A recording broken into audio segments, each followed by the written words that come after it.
మచిలీపట్నం నియోజకవర్గం హాట్ రాజకీయాలకు పెట్టింది పేరు. ఇక్కడ కాపు సామాజిక వర్గం ఓట్లు బలంగా ఉన్నాయి. వీరు ఎటువైపు డిసైడ్ అయితే వారిదే విజయం.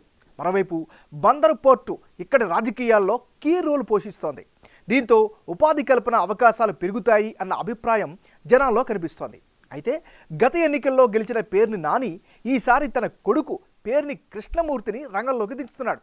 ఈ నియోజకవర్గంలో ఆయన విక్టరీ గనుక సాధిస్తే మాత్రం ఓ కొత్త రికార్డు క్రియేట్ చేసిన వారసుడవుతాడు.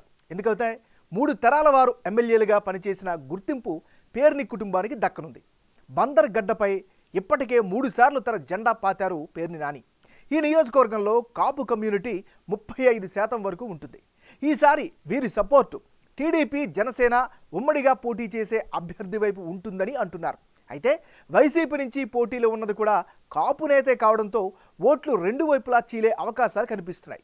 అయితే చీలే ఓట్లలో పెద్ద షేరు మాత్రం టీడీపీ జనసేనకే వెళ్తుంది అన్న అంచనాలు కూడా ఉన్నాయి.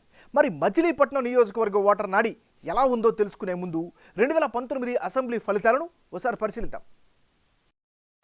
2019 ఎన్నికల్లో పేర్ని నాని వర్సెస్ కొల్లు రవీంద్ర వీళ్ళిద్దరి మధ్య ప్రధానంగా పోటీ జరిగింది. ఆ ఎన్నికల్లో వైసీపీకి 44%, తెలుగుదేశం పార్టీకి 40%, జనసేన పార్టీకి 13%, ఇతరులకు 3% ఓట్లు దక్కాయి. అంటే 2019 ఎన్నికల్లో మచిలీపట్నంలో వైసీపీ గెలిచింది. అక్కడ పోటీ చేసిన పేర్ని నానికి 44% ఓట్లు వచ్చాయి. అదే సమయంలో తెలుగుదేశం పార్టీ నుంచి పోటీ చేసిన కొల్లు రవీంద్ర 40% ఓట్లు రాబట్టగలిగారు. అలాగే జనసేన కూడా పోటీలో ఉండడం, బండి రామకృష్ణ పోటీ చేయడంతో ఆయనకు 13% ఓట్లు పడ్డాయి. ఈ వేసిన ఓట్లలో చాలామంది కాపు సామాజిక వర్గం వారే ఉన్నారని తేలింది. గత ప్రభుత్వంలో కొల్లు రవీంద్ర మంత్రిగా పనిచేసిన మచిలీపట్నం సెగ్మెంట్ అంతగా అభివృద్ధి చేయలేకపోయారు అన్న పాయింట్పై ఓడిపోయారు అన్న లెక్కలు తెరపైకి వచ్చాయి. మరి ఈసారి ఎన్నికల్లో మచిలీపట్నం సెగ్మెంట్లో రాజకీయం ఎలా ఉండబోతుందో big TV exclusive detailed election సర్వేలో వెల్లడైన అభిప్రాయాలను ఇప్పుడు పరిశీలిద్దాం. వైఎస్ఆర్ కాంగ్రెస్ పార్టీకి చెందినటువంటి నాయకుడు పేర్ని కృష్ణమూర్తి. మరి కృష్ణమూర్తికి ఈసారి అనుకూలమైనటువంటి అంశాలేంటో పరిశీలిస్తే ముందుగా కరోనా సమయంలో ఆయన అనేకమైనటువంటి సేవా కార్యక్రమాలతో ప్రజల మధ్యకు వెళ్ళారు. ఇది ఖచ్చితంగా ప్లస్ పాయింట్ అయ్యే అవకాశం ఉంది. అసెంబ్లీ నియోజకవర్గంలో క్రియాశీల రాజకీయాలు చేస్తూ వస్తున్నారు, అందరిలో మమేకమవుతున్నారు.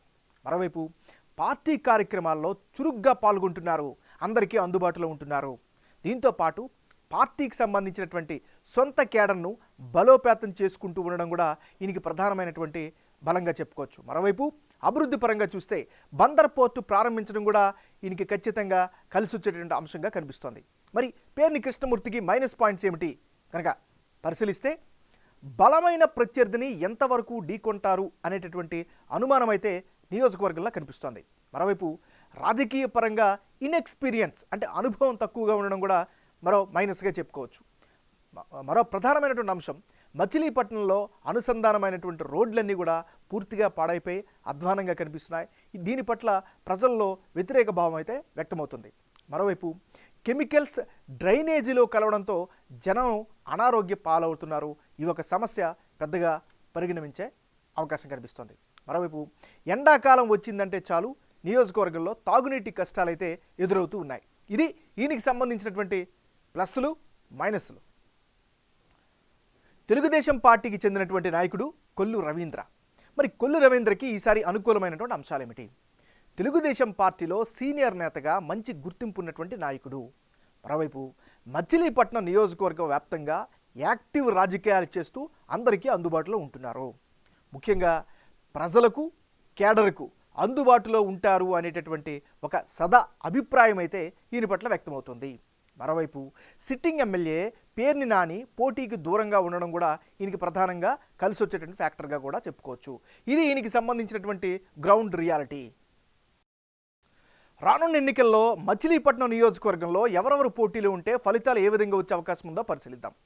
పేర్ని కృష్ణమూర్తి వైసీపీ తరపు నుంచి పోటీకి దిగి తెలుగుదేశం పార్టీ నుంచి కొల్లు రవీంద్ర బరిలో ఉంటే ఆ పక్షంలో వైసీపీకి 43%, తెలుగుదేశం పార్టీకి 52%, ఇతరులకు 5% ఓట్లు దక్కే ఛాన్సెస్ ఉన్నాయి.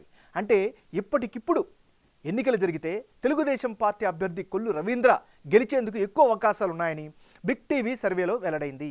టీడీపీ అభ్యర్థి కొల్లు రవీంద్రకు 52% ఓట్లు వచ్చే ఛాన్స్ ఉందని సర్వేలో తేలింది. అలాగే వైసీపీ అభ్యర్థి పేర్ని కృష్ణమూర్తికి అనుకూలంగా 43% ఓట్లు లభించే అవకాశాలు కనిపిస్తున్నాయి. ఇతరులకు 5% ఓట్లు సాధించే అవకాశాలు కనిపిస్తున్నాయి.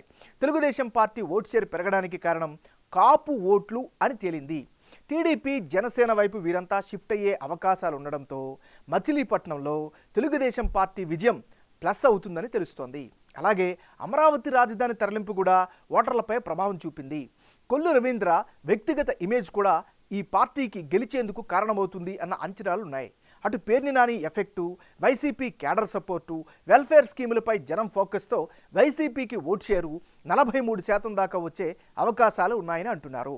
ఇంకోవైపు Machilipatnam sitting YCP MP Balashowry పార్టీకి రాజీనామా చేయడం, పేర్ని నాని వెంట తిరిగిన వారు ఆయన కొడుకుకు సపోర్ట్ ఇస్తారా అన్న డౌట్స్ ఉండడంతో మచిలీపట్నంలో వైసీపీ ఓటు షేర్ను తగ్గిస్తుంది అన్న అంచనాలైతే కనిపిస్తున్నాయి.